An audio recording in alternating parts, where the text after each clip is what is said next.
actually spoke to Kristen before, and she said John might be needing a couple of extra speakers, so I came along and basically couldn't get out of it after that. But thanks for having me. I just wanted to talk a little bit about values and standards. For anyone who knows anything about the British Army in recent years, values and standards has become a very important topic for reasons I'll come on to later.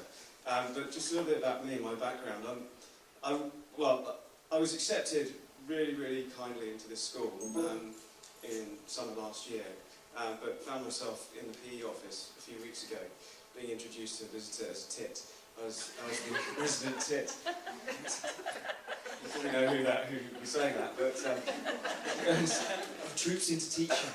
Okay, yeah, I was always troops to teachers, but I'm happy to be a Tit. It's probably more accurate anyway. But I joined the army in 1996 and served in all the usual places. And when the government money ran out a couple of years ago and they cut 25,000 jobs, I was one of those left without a seat when the music stopped. So, but I was working at Sandhurst. I was a company commander at Sandhurst, training young officers to come into the army, which was a wonderful job. And I've always had this kind of public-spirited mantra, I suppose, to help people.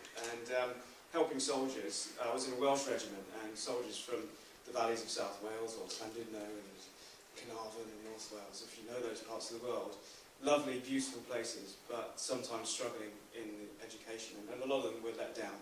And I know that kids, some of them I knew couldn't spell their own name, which I found quite sad.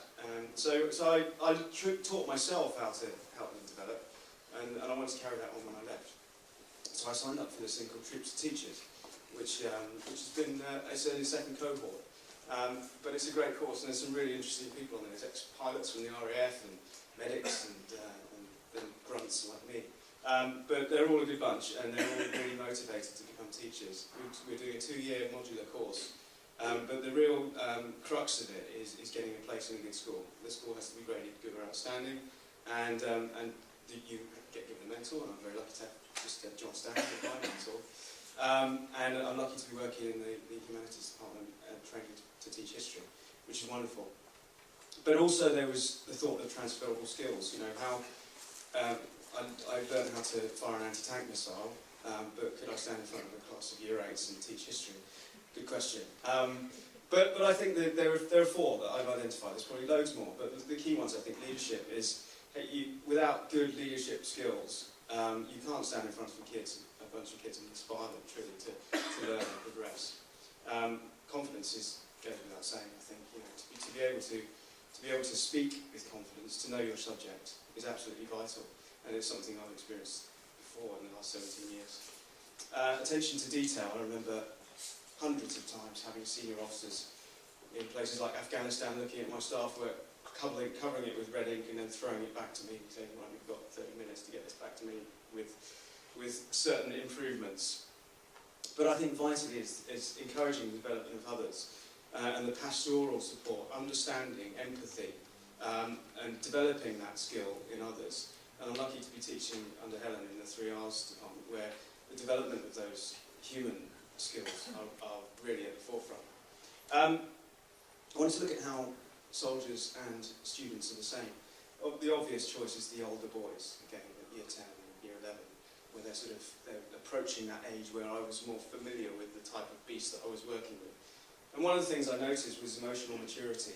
I was dealing with a class of year 11s the other day, trying to get them to understand about empathy with people who might be living hundreds or thousands of miles away. And it dawned on me that it was a concept that they sometimes struggle with.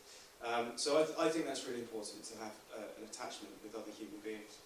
And I've been reading a lot of my course about behaviourist learning theories, where they argue that the example that we set as teachers is absolutely vital in setting a template for these young people to either emulate or to form in their minds, this is how I should behave.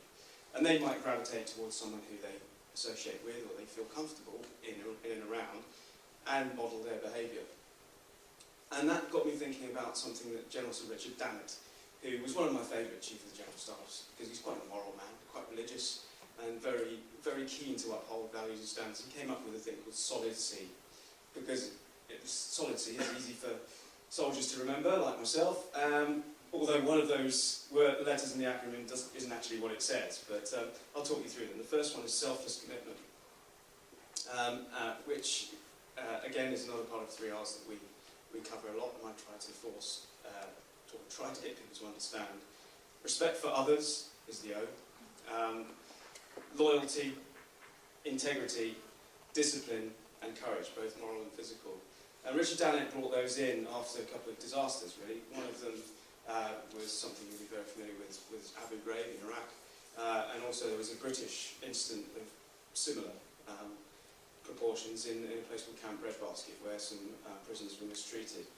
And Richard Dannett brought in a set of standards that people could be judged against and disciplined against if they needed to. So those are the mantras that I have in the back of my head, particularly when I'm teaching 3Rs, and they're the things I live by, and they're the things that I hope that people might take away as a template for their behaviour. I'm very lucky to be in such a great profession and in such a great school, and I hope to be teaching for a long time to come. Thank you very much.